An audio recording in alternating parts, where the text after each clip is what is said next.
Welcome to the Seventh Dimension. I'm reading a book called Staring at the Sun by Irvin Yalom, who is an excellent writer, psychologist. He also wrote The Gift of Therapy and Love's Executioner, also two great books. And just wanted to make this video to talk about the topic of this book, Staring at the Sun, Overcoming the Terror of Death, and dealing with death anxiety, a not comfortable topic for most people. Yet it comes up in our lives. It's the shadow always there with us, is this inevitable death that we will face. And some say if you die in this life, then when you die, you won't really die. That's a whole nother topic in a way. But I want to be able to help people with grief and with dealing with death anxiety. It's something that I would like to hold space for people to feel safe to express their fears and their concerns. And it's a big thing. I remember as a child, I don't know what sparked this thought, but I was very young. I can't say the exact age, but I thought about my parents dying, and it made me very sad. It made me very sad. And so we become aware of this potentially very early, 6 years old.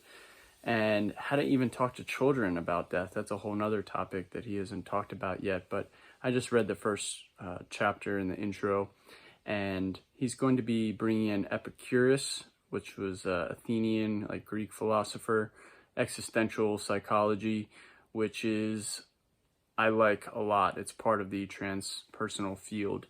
And yeah, so far, so good.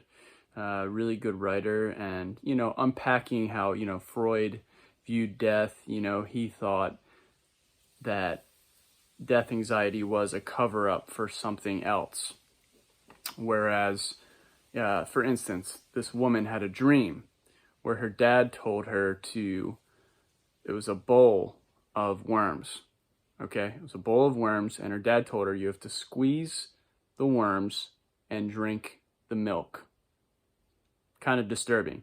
A Freudian analysis would say that's a penis and that's semen that they're talking about. And the woman is like, no, that's not it.